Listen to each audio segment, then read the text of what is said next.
변무진이 주식이나 암호화폐에 투자해서 부자가 된 거냐고? 그 답은 아니에요. 변무진이 태국에서 큰 사업을 시작했냐고? 그 답도 아니죠. 변무진이 이렇게 부자가 된 데는 이 여성 덕분입니다. 이제 여러분은 드라마 가족 엑스멜로에서 이 여성을 본 적이 없다고 말할지도 몰라요. 이 영상에서는 이 여성이 어떻게 변무진에게 신과 같은 존재가 되었는지 알려드릴게요. 변무진의 이야기를 계속 이어가 볼까요? 약 15년 전 금혜연은 작은 임대 식당을 운영하고 있었어요. 식당은 꽤 잘 되고 있었죠. 그런데 어느 날 집주인이 월세를 2배로 올린 거예요.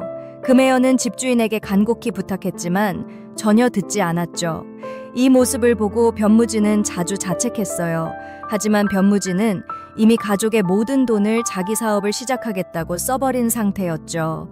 그래서 금혜연은 변무진에게 앞으로는 네가 뭘 하든지 허락을 받아야 해 라고 경고를 했어요. 오늘날 금혜연은 집주인이 월세를 2배로 올릴 때마다 매우 긴장해요. 변무진은 아무리 하고 싶어도 아무것도 할 수 없었죠. 다음 날 변무진은 왕재문을 만나요. 왕재문은 부동산 투자자이자 개발업자예요. 변무진의 문제를 들은 왕재문이 이렇게 말해요. 왜 자기 땅을 사지 않아요? 이제 월세를 안 내도 되잖아요. 이 리스트를 봐요. 이 지역에서는 땅값이 정말 저렴해서 많은 사람들이 이미 많이 샀어요. 변무진이 대답해요. 하지만 제 아내가 땅을 살 돈이 없어요. 그러자 왕재문이 말해요. 문제 없어요. 우리 회사에서 아주 낮은 이율로 대출도 도와줄 수 있어요. 대출 이자가 현재 월세보다 더 적을 거예요. 이 말을 듣고 변무진은 매우 기뻐하며 말해요. 잠깐만요. 먼저 아내와 상의하고 결정된 대로 알려드릴게요. 그러자 왕재문이 망설이며 말해요.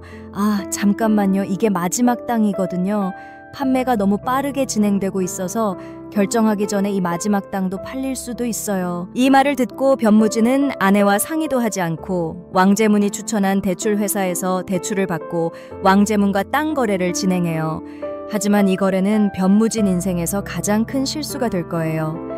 다음 날 변무진이 왕재문의 사무실에 도착했을 때 그곳에는 엄청난 인파가 몰려 있었어요. 사람들은 울고 소리치며 돈 하고 있었죠.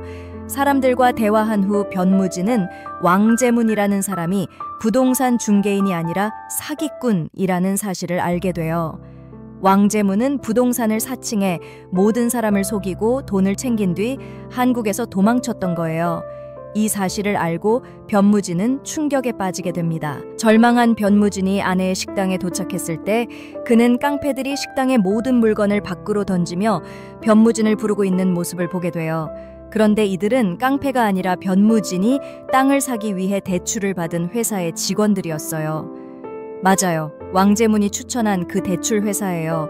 대출 회사의 직원이 화가 나서 말해요. 왕재문을 모릅니다. 우리는 개인 대출 회사입니다. 돈을 갚지 않으면 집과 식당 모두 압류하겠습니다. 변무진과 금혜연은 그만한 돈이 없었어요. 그래서 변무진의 실수로 인해 금혜연과 가족 전체가 집도 잃고 노숙자가 되어야 했어요. 금혜연은 변무진이 마지막 기회를 놓쳤기 때문에 이혼을 결심해요. 변무진은 왕재문 때문에 인생이 망가졌다는 사실에 깊이 충격받아요. 그리고 변무진은 왕재문을 찾을 때까지 절대 쉬지 않겠다고 결심해요. 변무진이 말해요. 왕재문에게서 돈을 되찾은 후에야 아내에게 돌아가겠다. 변무진은 왕재문을 찾기 위해 길을 나서요. 왕재문에 대한 정보를 모은 후 변무진은 왕재문이 많은 사람들을 속인 후 태국으로 도망갔다는 사실을 알게 돼요. 그 순간 변무진도 태국으로 떠나기로 결정해요. 변무진은 왕재문이 있을 법한 모든 장소를 돌아다니며 다양한 일을 해요. 이렇게 변무진은 왕재문을 찾기 위해 10년을 보내지만 여전히 왕재문을 찾지 못해요. 하지만 변무진은 자신에게 돈을 되찾기 전에는 절대 돌아가지 않겠다고 다짐했기 때문에 계속해서 왕재문을 찾았어요. 그리고 결국 어느 날 변무진의 사기가 왕재문에게 드러나게 돼요. 변무진은 왕재문이 매우 부유해진 모습을 봐요. 주변 사람들에게 들은 바로는 왕재문이 이 도시에서 가장 부유한 사람이라고 해요. 그래서 변무진이 왕재문에게서 돈을 되찾는 일이 더 어려워지죠. 변무진은 왕재문에게서 돈을 돌려받으려고 계획하고 있는 바로 그 순간 한 여왕이 등장해요. 여왕을 보고 변무진이 묻습니다. 당신은 누구세요? 여왕이 대답해요. 나는 당신의 적의 적이에요. 당신이 그동안 찾던 왕제문도 저를 속이고 한국을 떠나 태국으로 도망갔어요. 변무진이 묻습니다. 얼마나 사기를 당하셨어요? 여왕이 대답해요. 200억 원이에요. 이 말을 듣고 변무진은 충격에 빠져요. 변무진이 놀라서 말해요. 2천만 원이요? 여왕이 화난 표정을 지으며 말해요.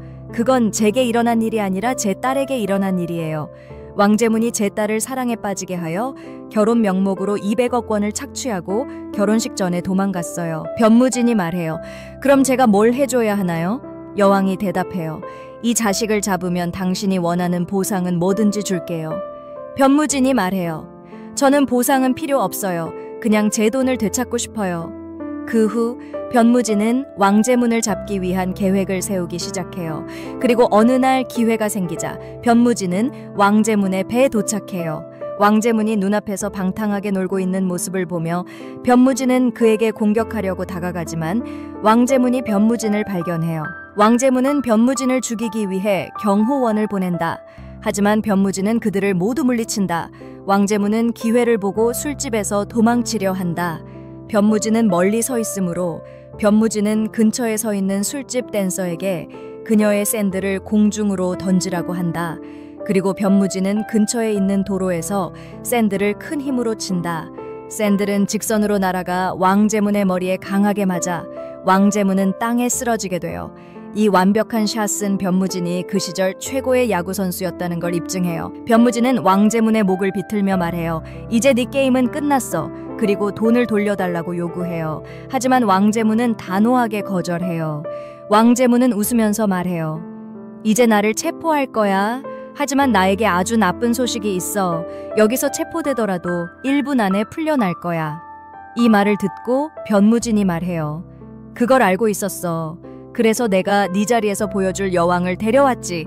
그러고 나서 여왕이 자신의 10명의 경호원과 함께 배에 들어와요. 친구들, 여왕은 너무 부유해서 왕제문 같은 사람도 그녀의 집에서 하인이에요. 여왕은 왕제문을 자신이 구금하며 멋진 태도로 말해요. 나는 이 자식, 변무진만 원해요. 당신은 제 돈을 가져가세요. 이 말을 듣고 변무진은 매우 공손하게 말해요. 아니에요. 저는 그냥 제 돈만 원해요. 여왕은 변무진이 존경받는 사람이라는 걸 알고 공짜로 돈을 받을 사람은 아니란 걸 알아요. 그래서 여왕은 다시 멋진 태도로 말해요. 알겠어요. 그럼 왕제문 이 자식을 40억 원에 사겠습니다. 변무진이 묻습니다. 왜 이렇게 하시는 거죠, 여왕님? 여왕은 감정적으로 대답해요. 당신이 돈 때문에 가족에게 쫓겨났다고 했죠. 하지만 사실 제 상황도 당신과 비슷해요. 여왕은 더 감정적으로 말해요. 저는 좋은 부모로서의 의무를 다하지 못했어요. 제 딸에게 필요한 사랑을 주지 못했죠. 그래서 제 딸이 왕제문 같은 자식의 가짜 사랑에 빠지게 되었어요. 이 돈을 받아서 부모로서의 의무를 다하세요. 저가 가족에게 줄 수 없었던 사랑을 가족에게 주세요. 여왕은 덧붙여요. 그리고 제가 얼마나 부유한지 보면 알 수 있을 거예요. 그러니까 한국으로 돌아가세요. 저보다 더 많은 기회를 가진 후배 부모에게 주는 선물이라고 생각하세요. 마지막으로 여왕이 변무진에게 다가가며 신나서 말해요. 그리고 저는 드래곤의 열렬한 팬이에요. 1994년 신인왕 변무진이요. 맞아요. 친구들, 여왕도 변무진의 팬이었어요. 변무진이 야구를 할 때 말이죠. 이렇게 변무진은 40억 원을 들고 태국에서 한국으로 돌아오게 됩니다. 이제 나머지 이야기는 모두 아는 사실이죠. 그러니 이게 변무진이 부자가 된 이야기였어요. 바이바이, 구독 부탁드려요.